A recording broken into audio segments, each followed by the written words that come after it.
कर्ण महाभारत के एक ऐसे योद्धा थे जिनकी जिंदगी संघर्ष और बलिदान से भरी हुई थी। एक सूत पुत्र से लेकर महान योद्धा बनने तक उनकी यात्रा प्रेरणादायक है। इस वीडियो में हम कर्ण के जीवन की अनसुनी कहानियों, उनकी दोस्ती और वीरता को जानेंगे। महाभारत के नायक कर्ण का जन्म एक दुखद कहानी है।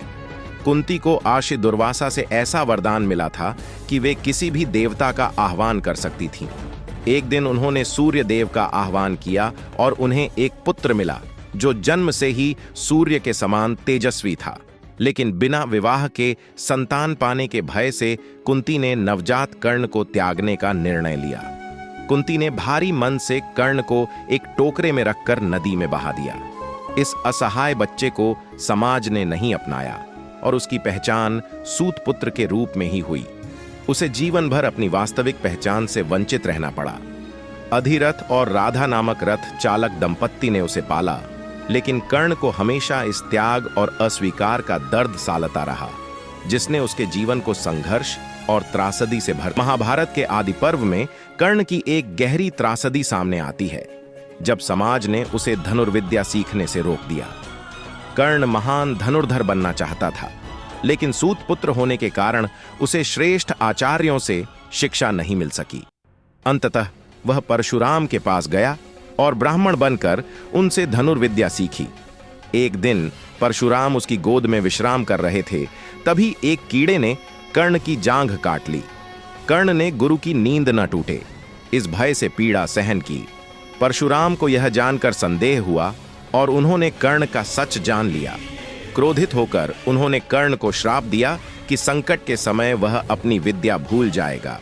यह घटना कर्ण के लिए गहरा आघात थी, क्योंकि समाज पहले ही उसे अस्वीकार कर चुका था और अब उसका अपना अर्जित ज्ञान भी उससे छिन गया। महाभारत के भीष्म पर्व में कर्ण ने परशुराम से ब्रह्मास्त्र प्राप्त करने की इच्छा व्यक्त की थी। कर्ण, जो एक महान धनुर्धर था, चाहता था कि उसे ब्रह्मास्त्र की शिक्षा मिले, क्योंकि यह अस्त्र उसे युद्ध में विजय दिलाने में सहायक हो सकता था। परशुराम, जो ब्राह्मणों के गुरु और महान अस्त्र विद्या के ज्ञाता थे, कर्ण को शिष्य रूप में स्वीकार करते हैं। हालांकि परशुराम को यह नहीं पता था कि कर्ण कश्यप के घर से नहीं, बल्कि सूर्य के पुत्र हैं। कर्ण ने इस ब्रह्मास्त्र को प्राप्त किया, लेकिन यह घटना भविष्य में कर्ण की दुर्दशा का कारण बनी। महाभारत के सभा पर्व में कर्ण और दुर्योधन की मित्रता की शुरुआत का वर्णन मिलता है। जब कर्ण एक प्रतियोगिता में अर्जुन से मुकाबला करने पहुंचा, तो उसे सूत पुत्र होने के कारण अपमानित किया गया और मुकाबले में हिस्सा लेने से रोक दिया गया। इस अपमान से कर्ण आहत था, लेकिन तभी दुर्योधन ने आगे बढ़कर उसे गले लगाया और उसे अंग देश का राजा घोषित कर दिया। दुर्योधन का यह कदम न केवल कर्ण को सम्मान दिलाने के लिए था, बल्कि उसके प्रति सच्ची मित्रता का प्रतीक भी था। कर्ण, जो सदैव समाज के द्वारा उपेक्षित रहा था, पहली बार दुर्योधन में एक सच्चे मित्र और सहायक को देख सका। दुर्योधन ने कर्ण की जाति को नजरअंदाज कर उसकी वीरता को पहचाना और उसका साथ देने का वचन लिया। इस घटना ने दोनों के बीच एक अटूट मित्रता की नींव रखी और कर्ण ने भी जीवन भर दुर्योधन के प्रति अपनी वफादारी निभाई, चाहे परिणाम कुछ भी हो। महाभारत के भीष्म पर्व में कर्ण और दुर्योधन की मित्रता पर संदेह उत्पन्न करने वाला एक महत्वपूर्ण क्षण तब आया जब कर्ण ने भीष्म पितामह से युद्ध के दौरान अपनी स्थिति पर सवाल उठाए।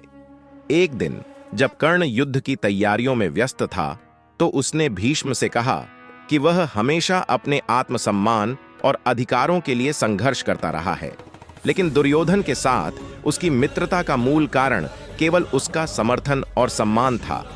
कर्ण ने यह स्वीकार किया कि दुर्योधन ने उसे एक सच्चे मित्र की तरह अपनाया, लेकिन कर्ण का आत्मसम्मान हमेशा उसके भीतर का एक दुख था।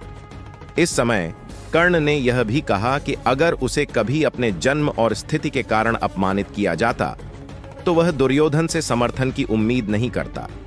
यह पल कर्ण और दुर्योधन की मित्रता को एक संदिग्ध दृष्टिकोण से दिखाता है। एक महत्वपूर्ण क्षण आता है जब कर्ण ने द्रोणाचार्य से अर्जुन के खिलाफ युद्ध करने का अवसर मांगा। यह घटना उस समय की है जब कर्ण ने अपने युद्ध कौशल और अपनी निष्ठा को साबित करने के लिए द्रोणाचार्य से अर्जुन से युद्ध करने की अनुमति मांगी। कर्ण ने द्रोणाचार्य से कहा कि वह अर्जुन को हराने में सक्षम है और इस युद्ध में उसे अपना कौशल दिखाने का अवसर मिलना चाहिए। द्रोणाचार्य ने कर्ण से कहा कि अर्जुन के खिलाफ युद्ध करना बहुत चुनौतीपूर्ण होगा, लेकिन कर्ण के साहस और युद्ध कला को देखकर उन्होंने उसे मौका देने का विचार किया। हालांकि कर्ण के पास वह दिव्यास्त्र और हथियार नहीं थे जो अर्जुन के पास थे, फिर भी उसने अपनी वीरता और क्षमता को सिद्ध करने की पूरी कोशिश की।